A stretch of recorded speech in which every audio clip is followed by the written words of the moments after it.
अब move on करो कुछ समय के लिए। हेलो मेरे प्यारे दोस्तों, हम लोग जो है ऑटोट्रोफिक मोड ऑफ न्यूट्रिशन पढ़ चुके थे, फोटोसिंथेसिस का प्रोसेस पढ़ चुके थे। आज जो हम लोगों को पढ़ना है वो है heterotrophic mode of nutrition. Heterotrophic mode of nutrition का क्या मतलब हुआ सर? सबसे पहली बात देखिए, हेट्रो का मतलब होता है अदर और ट्रॉफी का मतलब होता है नॉरिशमेंट। कहने का मतलब हुआ वैसा ऑर्गेनिज्म जो अपना खाना के लिए दूसरे जीव पे डिपेंड है, मतलब अपना खाना खुद ब खुद नहीं बनाता बल्कि जो दूसरे जीव पे रह के, एक सिंपल उदाहरण देते हैं, जैसे हम लोग के बाल में ढिलवा है जिसको हेयर लाइस कहते हैं, वो हम लोग के बाल में रहता है, अपना न्यूट्रिशन प्राप्त करता है। उसी तरह जो भी ऑर्गेनिज्म दूसरे जीव पे डिपेंड है, दूसरे से अपना भोजन लेता है, उसी को कहते हैं हेट्रोट्रोफिक मोड ऑफ न्यूट्रिशन। अब देखिए इसका डेफिनेशन पढ़ते हैं। कहता है plant which do not contain chlorophyll can not prepare their own food, they depend directly और indirectly on green plant so for their nutrition, so the mode of nutrition are called heterotrophic mode of nutrition। कहने का मतलब हुआ sir वैसा plant जिसमें chlorophyll नाम का कोई चीज नहीं है, क्लोरोफिल मतलब सनलाइट से एनर्जी को खींचने की क्षमता नहीं है, जिसमें क्लोरोफिल नहीं है, सनलाइट से एनर्जी को नहीं खींचेगा, अपना खाना नहीं बनाएगा, इसका मतलब हुआ सर दूसरे जीव पे डिपेंड रहेगा। ठीक है सर, उसी को कहते हैं हेट्रोट्रोफिक मोड ऑफ न्यूट्रिशन। ठीक है सर, आगे देखिए, इसको अलग अलग भागों में बांटा गया। हेट्रोट्रोफिक मोड ऑफ न्यूट्रिशन का पहला टाइप जो है वो है सेप्रोफेटिक न्यूट्रिशन। ठीक है सर, सेप्रोफेटिक का मतलब क्या हो गया? कहता है is a method of nourishment which organism obtain which feed on dead and decaying matter. कहता है सर वैसा ऑर्गेनिज्म जो अपना खाना सड़ा गला चीज से प्राप्त करे, उसी को कहते हैं सेप्रोफेटिक मोड ऑफ न्यूट्रिशन।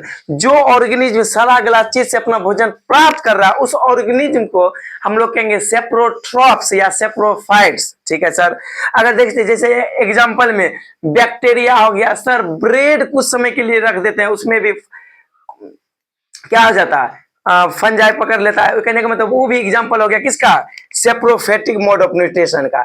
सर वैसा ऑर्गेनिज्म जो सड़ा गला चीज से अपना भोजन प्राप्त करे उसी को सेप्रोफेटिक मोड ऑफ न्यूट्रिशन बोले। सड़ा गला चीज मतलब सर इस सेप्रोट्रॉप्स जो है, मतलब जो ऑर्गेनिज्म इसको फॉलो करता है, जैसे बैक्टीरिया हो गया, ब्रेड माउल्ड हो गया, ये सब जो है सरल का गलल का चीज पे कुछ केमिकल पदार्थ छोड़ देता है, जिससे वो जो है पूरी तरह जो है पच जाता है बाहर ही, फिर उसको क्या करता है, खा लेता है। कौन? Saprophytic organism. कोई दिक्कत यहां तक? आगे देखो, अब है the organism are called the saprotrophs या सेप्रोफाइट्स।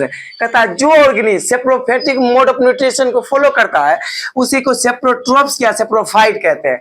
यहां तक कोई दिक्कतें नहीं होनी चाहिए। अब देखिए, अब है parasitic.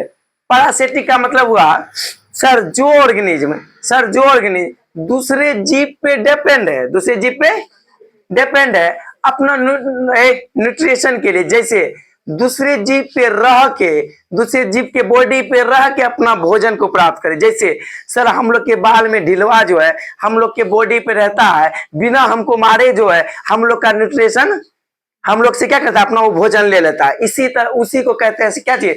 Parasitic mode of nutrition. Sir वैसा ऑर्गेनिज्म जो दूसरे जीव पर रहे और बिना उसको मारे अपना न्यूट्रिशन ले ले, उसी को कहते हैं पैरासिटिक न्यूट्रिशन। अगर इसका एग्जांपल पूछे तो सर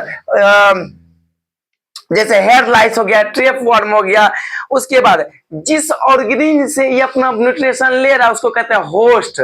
जैसे हमसे हमारा न्यूट्रिशन जो है, हमसे वो अपना न्यूट्रिशन जो है ढिलवा ले लेता है, इसीलिए हम लोग जो हुए ढिलवा के लिए होस्ट हुए। क्या हो गए? होस्ट हुए। होस्ट का मतलब जिसपे वो डिपेंड है, जिससे वो अपना न्यूट्रिशन ले रहा है। ठीक है, आगे है इंसेक्टिवोरस। सुनिए, और एक तो पेड़ भी होता है जिसको कहते हैं कुसकुटा, अमरबेल, वो दूसरे पेड़ पे रहता है, उससे अपना न्यूट्रिशन को प्राप्त करता है।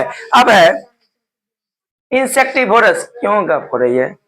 इंसेक्टिवोरस का मतलब हुआ सर, इंसेक्टिवोरस से ही पता चल रहा है उसमें इंसेक्ट का कहीं ना कहीं रोल होगा। इंसेक्टिवोरस का मतलब वैसा प्लांट जो अपना भोजन मतलब जिसको मिट्टी से सही तरह से न्यूट्रिशन नहीं मिल पाता है, इसीलिए वो इंसेक्ट मतलब कीड़ा मकोड़ा को खा के अपना भोजन प्राप्त करता है। जैसे कुछ प्लांट हैं, जैसे एग्जांपल में देखे पीचड़, पीचड़ जो है इस टाइप का प्लांट होता है पीचड़। जैसे इंसेक्ट आया, कीड़ा मकोड़ा आया, इस पे बैठा, इसको ऐसे चाप देता है, उससे वो अपना न्यूट्रिशन प्राप्त कर लेता है। इसीलिए इसको बोले इंसेक्टिवोरस। क्या बोले? यहां तक कोई दिक्कत वाली बात? तो हेट्रोट्रोफिक जो दूसरे पे डिपेंड है, उसमें 3 तरह का न्यूट्रिशन पड़े। पहला सेप्रोफेटिक, डीड एंड डेकेइंग से प्राप्त करना, डेड एंड डेकेइंग से। पैरासिटिक जो दूसरे के बॉडी पर रह के प्राप्त करना। इंसेक्टिवोरस जो इंसेक्ट के खाता है। इसका उदाहरण के साथ पूरी तरह याद कर लीजिए विथ डिफिनेशन। फिर अगले लेक्चर में लेकर आएंगे न्यूट्रिशन इन एनिमल। प्लांट आपका पूरी तरह क्लियर हो गया। अगले लेक्चर में न्यूट्रिशन इन एनिमल लेके आएंगे। और बने रहिए हमारे साथ और देखते रहिए हमारे YouTube चैनल को।